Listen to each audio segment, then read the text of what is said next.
우리 함께 읽으실 말씀은 사도행전 10장 34절에서 48절까지의 말씀입니다. 사도행전 10장 34절에서 48절까지의 말씀입니다. 찾으신 줄 알고요. 저희가 한 목소리로 합독하시겠습니다. 베드로가 입을 열어 말하되 내가 참으로 하나님은 사람의 외모를 보지 아니하시고 각 나라 중 하나님을 경외하며 의를 행하는 사람은 다 받으시는 줄 깨달았도다.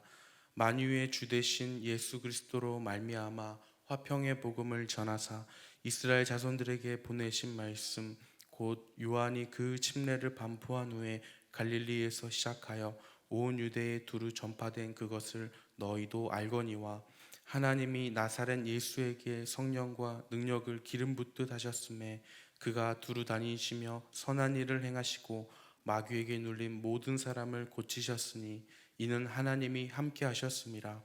우리는 유대인의 땅과 예루살렘에서 그가 행하신 모든 일의 증인이라. 그를 그들이 나무에 달아 죽였으나 하나님이 사흘 만에 다시 살리사 나타내시되 모든 백성에게 하신 것이 아니요 오직 미리 택하신 증인 곧 죽은 자 가운데서 부활하신 후 그를 모시고 음식을 먹은 우리에게 하신 것이라. 우리에게 명하사 백성에게 전도하되 하나님이 살아있는 자와 죽은 자의 재판장으로 정하신 자가 곧 이 사람인 것을 증언하게 하셨고 그에 대하여 모든 선지자도 증언하되 그를 믿는 사람들이 다 그의 이름을 힘입어 죄사함을 받는다 하였느니라. 베드로가 이 말을 할 때에 성령이 말씀 듣는 모든 사람에게 내려오시니 베드로와 함께 온 할례 받은 신자들이 이방인들에게도 성령 부어 주심으로 말미암아 놀라니 이는 방언을 말하며 하나님 높임을 들음이러라. 이에 베드로가 이르되 이 사람들이 우리와 같이 성령을 받았으니 누가 능히 물로 침례 베품을 금하리요 하고 명하여 예수 그리스도의 이름으로 침례를 베풀라 하니라. 그들이 베드로에게 며칠 더 머물기를 청하니라. 아멘. 말씀을 전하겠습니다. 2달 전에 저는 이 근처에서 기쁜 소식 하나를 들었습니다. 교회 근처 장자호수 쪽에 8호선 열차가 들어선다는 것이었습니다. 저희 집은 한강을 끼고 반대편에 있는 서울의 또 하남의 경계면에 있었는데 걸어서 교회에 오려면 마치 디귿자 모양으로 광나루를 들렸다가 또 워커힐을 찍고 또 다시 구리로 와야 하는 어려움이 있었습니다. 그러나 이제 지하철로 길이 열린다는 말에 차가 고장나더라도 교회에 쉽게 올 수 있는 방법이 있겠다라면서 기쁜 마음이 들었습니다. 아마도 저 말고도 또 구리시를 오고 가시는 많은 분들이 기다리고 바라던 일들이었을 것입니다. 이처럼 길이 없는 곳에 길이 열리고 또 닫힌 문이 열린다는 사실은 우리 모두의 기쁜 일입니다. 복음의 길 또한 어떻게 이 한국 땅에 들어서게 되었습니까? 많은 시간과 수많은 증인들의 땀과 눈물이 있었을 것입니다. 그러므로 우리 모두가 현재 예수님을 믿고 또 교회에 머물고 있다는 사실은 우리를 향하신 하나님의 귀한 손길이 아닐 수가 없습니다. 그러한 의미에서 오늘의 말씀은 복음 전도의 방향이 이방인에게로 향하게 되는 결정적인 내용을 담고 있습니다. 베드로를 통해 새로운 문을 열어가시는 하나님께서 오늘날 예수의 증인된 우리에게 주시는 그 은혜는 무엇인지 알아보기 원합니다. 34절과 35절 말씀을 읽어보겠습니다. 베드로가 입을 열어 말하되 내가 참으로 하나님은 사람의 외모를 보지 아니하시고 각 나라 중 하나님을 경외하며 의를 행하는 사람은 다 받으시는 줄 깨달았도다. 베드로는 지금 자신의 깨달음을 고백하고 있습니다. 베드로가 지난날 겪었던 일들은 어떤 일이었습니까? 모두 자신이 믿고 있었던 생각과 가치관과는 맞지 않는 일이었습니다. 3번의 환상 속에서 부정한 음식을 먹으라는 주님의 음성을 들었고 좀처럼 보기 힘든 유대인이 이방인의 집에 이르게 하시고 교제를 이루게 하셨습니다. 지난날 자신이 믿고 있었던 일과 또 전혀 다른 방식으로 인도하시는 하나님을 통해 베드로는 깨달음을 고백합니다. 베드로가 깨달은 내용은 무엇이었습니까? 바로 하나님께서 외모를 보시는 분이 아니라 사람의 마음과 태도를 보시는 분이라는 것입니다. 인종과 생김새 또 모양과 외적인 모양을 보시고 받아주시는 분이 아니라 하나님을 향한 마음과 삶의 태도를 보신다는 것입니다. 여기서 하나님께서 받으시다라고 표현된 단어는 사람의 얼굴을 들게 하다라는 히브리 표현으로부터 번역된 단어입니다. 왕이나 재판관이 엎드린 백성의 얼굴을 들게 하여서 그를 받아들이고 호의를 베푸신다는 것입니다. 다시 말해 유대인뿐만 아니라 이방인에게도 그 구원의 길이 열렸으며 그들의 얼굴을 들어 하나님의 백성이 되게 하신다는 것을 베드로는 깨달았던 것입니다.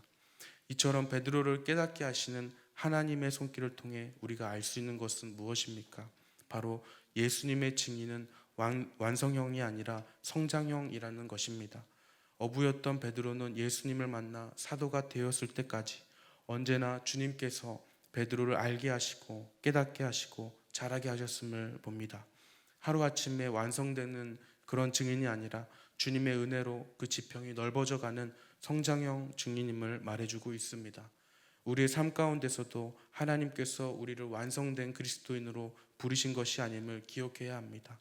하나님의 은혜로 날마다 변화되어 가게 하시고 우리를 점진적으로 자라게 하심을 기억해야 합니다. 설령 우리에게 많은 것이 주어지지 않는 것도, 또한 많은 은사와 선물을 주시지 않는 것도 어쩌면 우리가 현재 감당할 수 있는 크기만큼만 허락하시는 하나님의 배려임을 기억해야 합니다. 36절 말씀을 읽어보겠습니다. 만유의 주 되신 예수 그리스도로 말미암아 화평의 복음을 전하사 이스라엘 자손들에게 보내신 말씀이라고 되어 있습니다.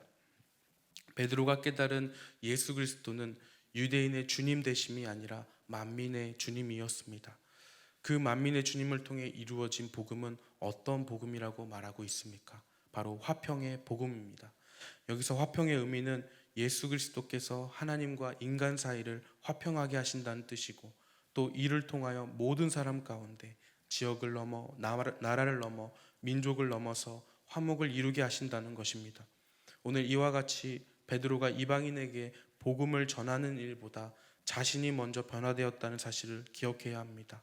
하나님께서는 우리를 단순히 도구와 수단으로 여기시는 분이 아니라 주님의 일을 통하여 우리가 먼저 변화되기를 원하고 계신 것입니다.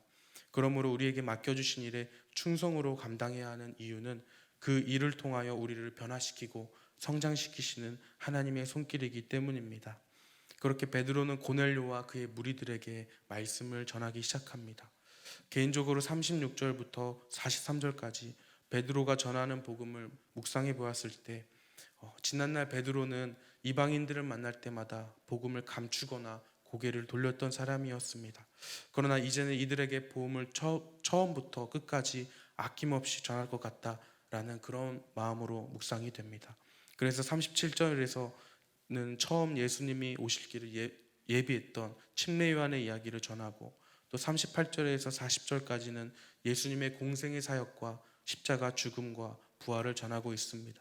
41절과 42절에서는 예수 그리스도를 증언하는 자신들의 사역을 이야기하고 있습니다.